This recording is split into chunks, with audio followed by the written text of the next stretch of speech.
Hi, I'm Janet. Hi, I'm Melanie. We're at Pearl Yoga and Fitness, and I'm laughing because we just got a text from a mutual friend of ours, and she sent us a book, and it says how to deal with toxic people. How to deal with toxic people. And so while we're sitting here, because I would like the Yoga Chocolate and Chit Chats to be as impromptu as possible. We're like, what topic we should talk about, what's current. And so I was like, why don't we just talk about, because let me tell you, I don't care who you are.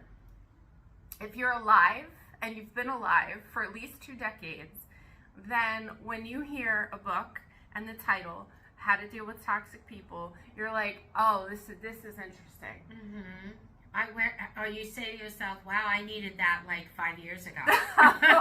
Right? If something was happening in your life 5 years ago, you're like, oh, where was this book 5 years ago? So true. And so what I would do is I like to be really specific with my language. So I get into semantics. And so for that, I'm going to say this.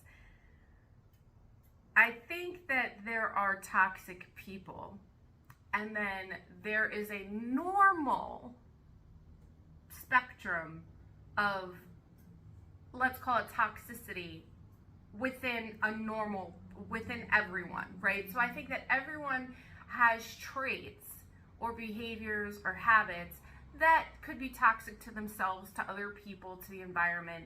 And I'm just gonna say that if we're looking at the bell curve, they're like within the normal range of toxicity, right? And awareness of them is like all the difference between somebody who I would dub a toxic person and just a normal person who can do things that are toxic to themselves and other people, right? So I feel like to receive the distinguished title of a toxic person, you really have to be just completely unaware of the effects that what you do has on other people. Like, to me, that's like the hallmark. It's like they are unaware of the impact and the effect that their actions, behaviors have on other people in the world. And so therefore they just continue on this trail of chaos and destruction without ever considering how is this being self-sabotaging to me, and how am I creating chaos in the world? Hence, a toxic person. Because we all have, like, I agree with Jack. Yes. We all have. We know. I know I do things I shouldn't do. They're not good for me. Sometimes I say things and then I'm like, why did I say that? That wasn't a good thing to say. We all have those toxic traits in us because we're human beings. But we all know those people, I agree, that are just either, I've had a lot of people in my life that have just been negative about everything, right? Never positive, always a negative spin on everything, always a Debbie Downer. And that's a toxic trait. Always, it's a toxic trait. Always looking at, it's always the downside of everything, never the positive. And when I'm around them, I feel like they're just sucking every bit of life out of me and joy, and they leave the room and I'm like, wow, to be that negative all the time, like, that's just, it's not healthy. No. It's not healthy. No, it's not. It's not healthy for them. It's not healthy for everyone around. So we're going to talk about the distinguished toxic person, not people, not what I would say are traits that we would be perceived as ourselves as perhaps being, on the normal spectrum of toxic. So I'm going to say, I'm reading a book right now. It's the latest book on the royals from, it's about King Charles III. And I totally love the beginning part. The author says that, listen, even royals have issues, right? So the most known issue being the estrangement of Prince Harry from his father, who is now the king, right? So the guy brings it up and he says, like, how the king approaches it. And like, people who have been around the king say, he says that he compartmentalizes his life. So it's like, it's not that part doesn't exist, but he's good at compartmentalizing it. So it's like when he has to deal with it, he deals with it but then it's like it's in its own box, and then he just moves on and deals with the next thing. And I feel, and yeah, me too. I was like, that to me is exactly how, if you have to deal with a toxic person or situation, that you compartmentalize it. It shouldn't take over your whole life. Right. You shouldn't allow it to spill over into all the other goodness that you have. So you compartmentalize it. You deal with it. Right. You accept it. Right. It's part of your life. Whatever you're going through right now, you have to go through it. But you don't want that person and all their bad vibes, right, taking over your life. Yeah. I like that. You just deal with it. I have to deal with it today. And then when I'm done dealing with it, you're going over there. Yes. It's true. Because otherwise it would consume you. It would be in your thoughts all the time. Yes. And so there are times in life where, like, if it's a coworker, which I think most people would feel like they need help in this area, because coworkers, you don't get to pick your coworkers, you know?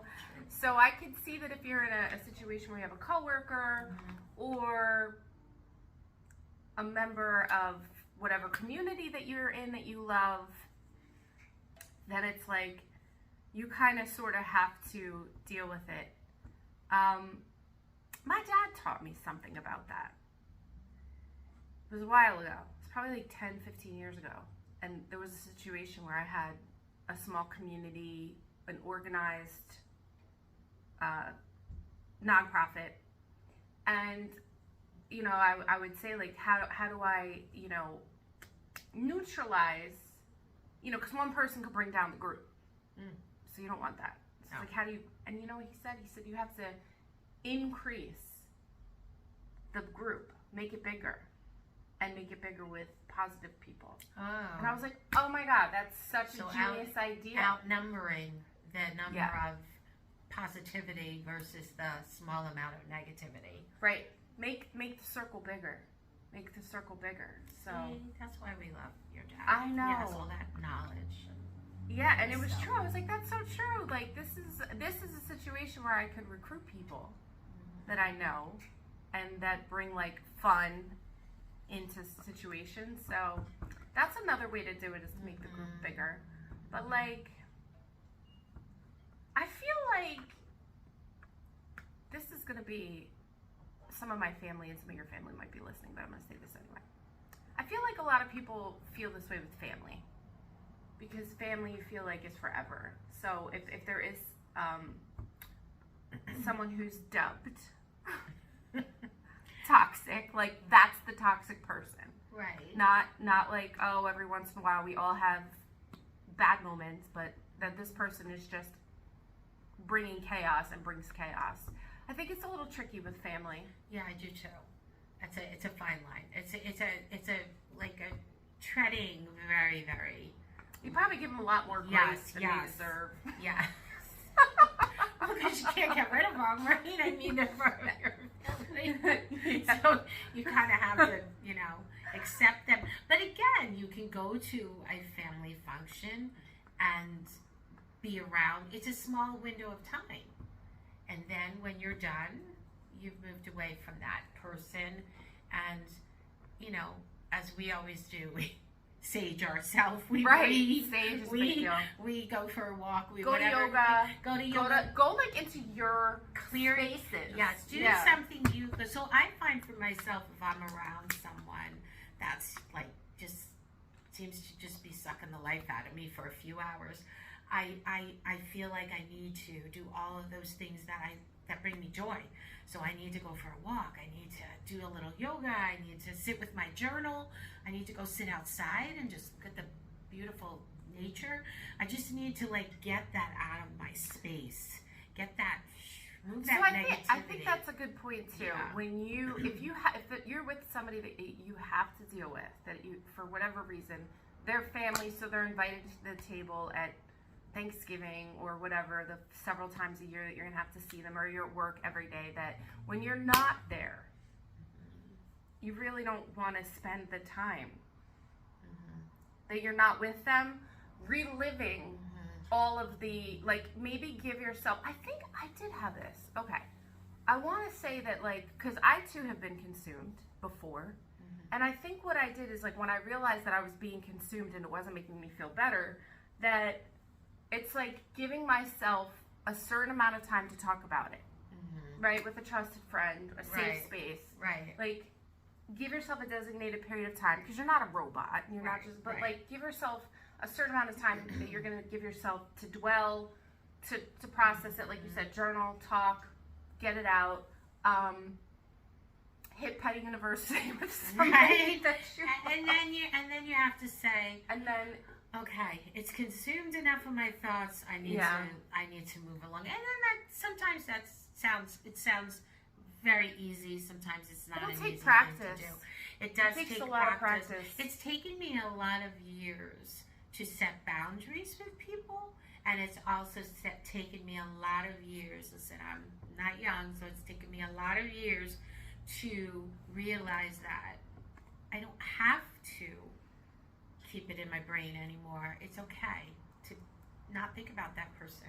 And it's like, okay. I think that's really important. It takes a lot. Like, you know, depending on the severity of the situation, there might be days where you're able to compartmentalize them, do your little 30-minute venting or whatever, and then go into your life and invest in the things that are going to return joy to you. But then there might be days where it just takes you out. But overall, over time, it 100% gets easier. As long as this is my opinion, as long as I go through it and I don't try to numb it or deny it or run away from it, as long as I'm like, and by that I mean living life with eyes open, facing life is not for the faint of heart, right? It's so much easier to distract ourselves. It's easier to numb the pain. It's easier to chase the next high or, just kind of get into maybe dysfunctional coping skills. It's a lot easier to do that than it is to face life with your eyes open and say, I'm just going to go through this and I'm going to experience the realm of emotions. But eventually, over time, with practice, you realize that it's maybe a smaller amount of time. Like maybe in the beginning, it's like overwhelming and you're thinking about it a lot and dealing with it a lot. But then over time, you start to want to take control back. You want to take your power back, and that's what I would say. It's like, take your power back when you can. Enjoy your dogs, enjoy the people you love, because they're growing too. They're getting older too. Like everybody's sand is dropping. So, do I want to remember days where I'm with my niece and nephew and I'm fully present with them, or that I was preoccupied thinking about something that, who gives a shit? Yeah. Who gives a shit? Yeah. Who And cares? I think it does. It takes growth. It takes practice. Yeah. To get to the point where you're just like, I'm a big worry person, right? So it takes practice to now, instead of me worrying 90% of the day, 10% of the day I felt good, now I can flip it around and say, I'm going to let those thoughts, you have to let those thoughts in your head. You have to deal with them. You have to cry about them, scream about them, whatever. But then I can let them go and say, okay, I gave it enough of my time today. And what's the worst that can happen? I just want to be happy. I just want to go take a walk. I just want to go to yoga.